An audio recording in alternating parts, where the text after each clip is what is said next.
دی جا رہی ہے دوسری مثال اسامہ بن زید رضی اللہ عنہ، کون ان کو نہیں پہچانتا ہے؟ زید بن حارثہ کے بیٹے، نبی اکرم صلی اللہ علیہ وسلم کے آزاد کردہ غلام ہیں۔ زید بن محمد کبھی ان کو کہا جاتا تھا، دور جہالت میں غلاموں کو لوگ اپنا نام دیتے آزاد کر کے۔ آپ صلی اللہ علیہ وسلم کو بیٹا نہ تھا تو ان کو بیٹا کہا جاتا تھا۔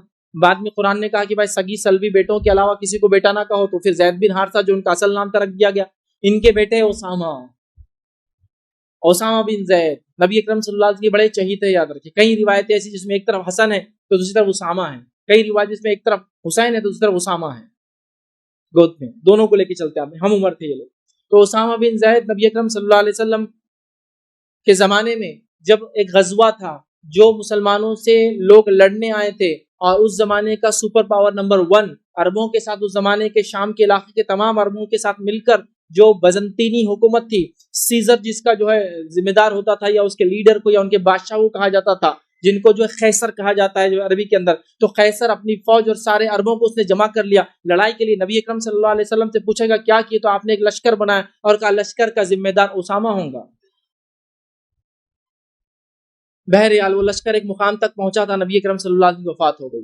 نبی اکرم صلی اللہ علیہ وسلم کی وفات ہو گئی تو لشکر رکا رہا۔ ابوبکر صدیق خلیفہ چن لیے گئے۔ عمر ابن خطاب ابوبکر صدیق رضی اللہ عنہ کے پاس آئے اور کہا ابوبکر میں ایک سوال کرنا چاہتا ہوں تم سے، تھوڑا غور کرو۔ ابوبکر نے کہا کہو عمر۔ تو عمر ابن خطاب رضی اللہ عنہ نے کہا کہ ابوبکر اسامہ بن زید کے لشکر کو بھیجنے کے تعلق سے ذرا سوچو، مطلب اسامہ کے لیڈرشپ کے بارے میں تھوڑا سوچو، کیا یہی بھیجنا؟ چونکہ اگر ہم ہار گئے تو ہماری سلطنت کو بڑا نقصان ہو سکتا ہے، حکومت کو بہت پرانی نہیں ہے، اور جب ہم ہار جائیں گے تو قیصر پھر ظاہر سی بات ہے ان کو جوش آ جائے گا اور وہ مدینے تک پہنچ سکتے ہیں، بہت آسان ہے ان کے لیے۔ تو ابوبکر صدیق رضی اللہ عنہ جو بہت بڑے فقیہ تھے، یاد رکھیے، نبی اکرم صلی اللہ علیہ وسلم کے بعد امت میں کسی کا مقام ہے تو ان کا ہے، اور علم کے معاملے میں کسی کا مقام ہے تو انہی کا، یاد رکھیے۔ ابوبکر صدیق رضی اللہ عنہ سے ایک سوال کرتے ہیں، ایک سوال کہ عمر کیا تم مجھ سے یہ کہنا چاہتے ہو کہ جس شخص کو اللہ کے رسول صلی اللہ علیہ وسلم نے سپہ سالار بنا دیا، ابو بکر اس کو بدل دیں؟ عمر ابن خطاب سمجھے کہ کیا غلطی وہ کر رہے تھے، کہا ابو بکر میں معافی چاہتا ہوں، اللہ کے رسول نے جب سلیکٹ کر لیا تو ہم کون ہوتے چینج کرنے والے؟ کہا لشکر تو ایسے ہی جائیں گا یہ، اور یہی لیڈر ہوں گے اس کے۔ ان کی عمر جب نبی اکرم صلی اللہ علیہ وسلم نے سپہ سالار بنایا، ان کی عمر تھی 18 سال، اور اس نوجوان کے لشکر میں سپاہی اور جو ہے جس کو کہیں گے ایک فوجی کی حیثیت سے 2 شخصیتیں اور بھی تھی۔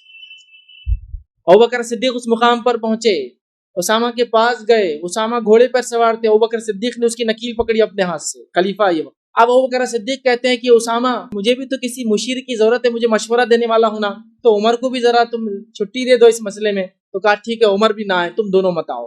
یہ دونوں بھی سپاہی کی حیثیت سے اس میں شامل تھے۔